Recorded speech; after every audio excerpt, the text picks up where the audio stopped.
Hello YouTube, j'espère que vous allez bien.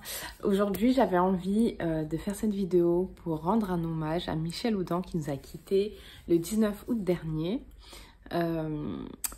Michel Audin, c'était un pionnier. C'est, j'ai envie de dire, une légende maintenant qu'il est parti. Il m'a beaucoup et il nous a beaucoup apporté dans l'univers de la maternité, de la périnatalité et dans ma formation. Et je voulais vraiment faire une vidéo pour parler un peu de son parcours, de lui rendre hommage, de parler des belles choses qu'il a faites. Donc je me présente quand même, ça fait un moment que je ne suis pas venue sur YouTube. Donc peut-être que cette vidéo se baladera. Je m'appelle Émilie et je suis doula en Île-de-France, donc accompagnante à la naissance.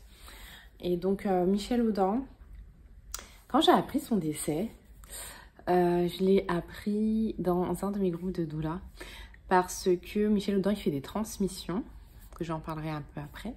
Il fait des transmissions et en fait il y a une doula qui a annoncé son décès en disant peut-être que je pense que dans la logique la transmission est annulée parce qu'il est décédé. Et j'ai été envahie par deux sentiments qui se sont un petit peu chevauchés. Le premier, c'est la tristesse. Évidemment, quand on apprend un décès, ça fait toujours quelque chose. J'ai eu de la tristesse. Puis ensuite, je me suis dit, quand même, il doit approcher des 100 ans. Donc, j'ai vérifié qu'il est parti à 95 ans. Donc, je me suis dit, waouh, ça reste quand même un bel âge. Il a bien vécu. Et l'autre sentiment, c'est la reconnaissance. Parce que ce monsieur, jusqu'à la fin de sa vie, il a dédié sa vie à transmettre des connaissances autour de l'accouchement physiologique et autour de l'allaitement. Et ça, c'est pas donné à tout le monde. Voilà, lui, il n'a pas pris sa retraite à 60 ans. Donc, qui est Michel Audin? Michel Audin, c'est un grand monsieur, c'est un Français. C'est très important de dire ça parce que c'est un Français qui est beaucoup plus connu à l'étranger qu'en France. Ses travaux ont beaucoup plus, entre guillemets, ont eu beaucoup plus de poids, en tout cas ont été plus reconnus à l'étranger qu'en France.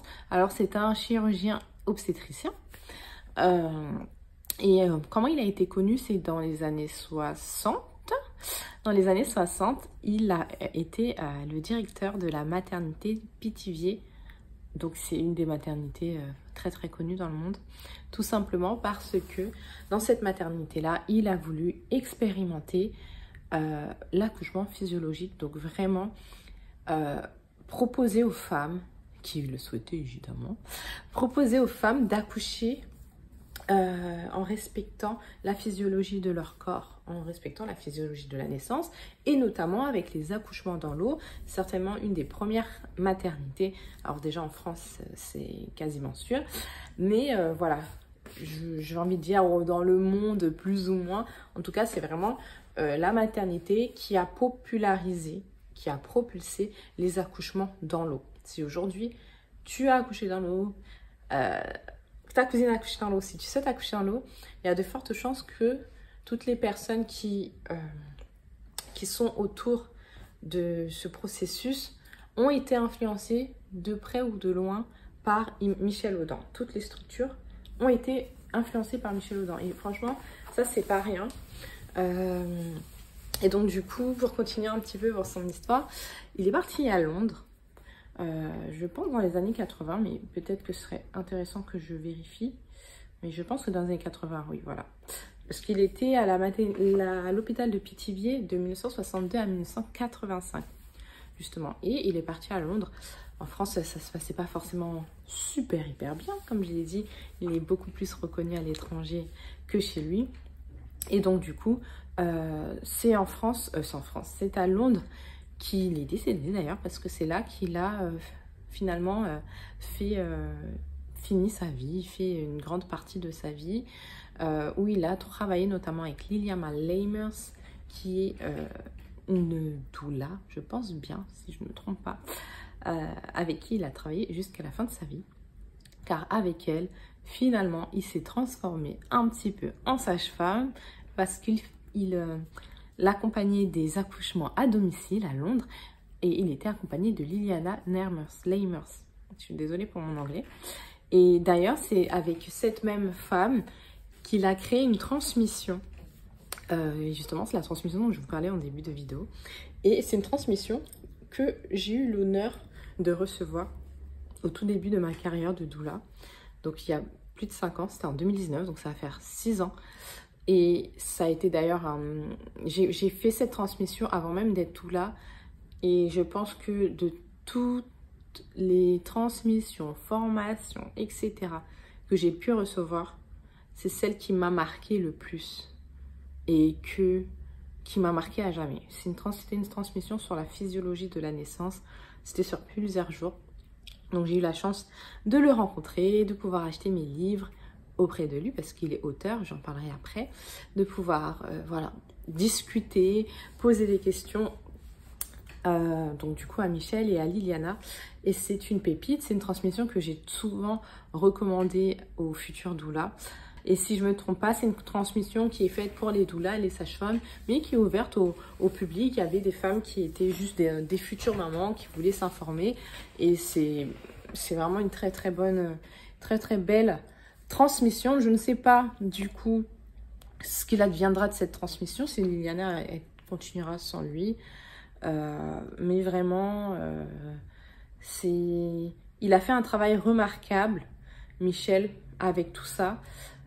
Pour revenir un petit peu, comme je le disais tout à l'heure, à Londres, il a fait les accouchements assistés à domicile. Et il a fondé quelque chose qui est super important, c'est le Primal Health Research Center. Je ne sais pas comment on prononce ça en anglais. Centre. Anyway, je vous l'écrirai ici, ce sera plus logique. Et en fait, si je me souviens bien de ce qu'il nous avait dit, c'est une base de données qu'il a créée, qui va répertorier toutes les études autour de la santé primale, donc autour de la naissance et grossesse-naissance et allaitement. Voilà. Beaucoup d'études sont des études qu'il a faites, des recherches qu'il a faites, mais des recherches qui viennent du monde entier. Donc c'est vraiment, c'est comme une, si je peux me permettre, une bible de la santé primale pour voir les études, ok, les études sur une césarienne, les études sur les forceps, les études sur, voilà, tout ça. Il a aussi été un grand acteur dans l'association de la Leche League, qui est une association pour promouvoir et accompagner l'allaitement et former, je pense qu'ils font des formations. Donc voilà. Et en fait, moi, ce qui me fascine, je pense que j'ai dit un petit peu toutes les grandes lignes de son parcours. Non, j'ai oublié un truc hyper important, c'est que dans tout ça, il est auteur d'une vingtaine de livres qui sont traduits en 23 langues. Je ne sais pas si vous vous rendez compte. 23 langues, c'est énorme. C'est pour vous dire que son expertise et son travail a été propulsé à l'international plus. Vraiment, tout ce qui est physiologie de la naissance, Michel Audin, pardon, est un pionnier dans la matière, dans la recherche, etc. Et donc, bah, évidemment, c'est avec une certaine tristesse, mais comme je vous ai dit, 95 ans, c'est tellement un bel âge qu'il puisse se reposer aujourd'hui. J'espère qu'il va bien reposer. Mais vraiment, moi, ça me touche quand je vois des hommes travailler autant pour la santé des femmes. C'est quelque chose qui me... Waouh, c'est quelque chose qui me... Je me dis, mais c'est ouf. Et jusqu'à la fin de vie, 95 ans, qui d'entre nous travaillera encore jusqu'à 95 ans? Vraiment. Qui? Je ne sais pas. Jusqu'à la fin, il avait pour cœur de transmettre aux futurs doulas, aux sages-femmes, à toute femme et homme d'ailleurs, qui voulaient l'entendre, que la naissance n'est pas en soi une pathologie. Ça ne veut pas dire qu'il y a des naissances qui ne sont pas pathologiques, mais la naissance n'est pas une pathologie et que la femme, elle a tout en elle. En fait, la première personne, les premières personnes avec Liliana, finalement, même après mon accouchement, qui m'ont encore plus fait comprendre que tout est en moi, et ben c'est lui. C'est lui par rapport à ses études, son expertise, ses livres que j'ai pu lire. Et ça me touche énormément. Ça me touche. C'est un homme, il a travaillé jusqu'à la fin de sa vie. Il a fait énormément de choses. Il a eu beaucoup de bâtons dans les roues dans le pays où il est né et dont il est originaire. Et ouais, c'est assez impressionnant.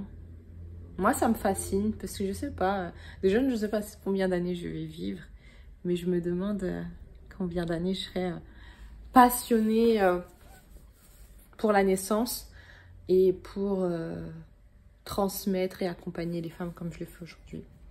Donc vraiment, merci Michel. Merci Michel d'avoir démystifié la physiologie de la naissance.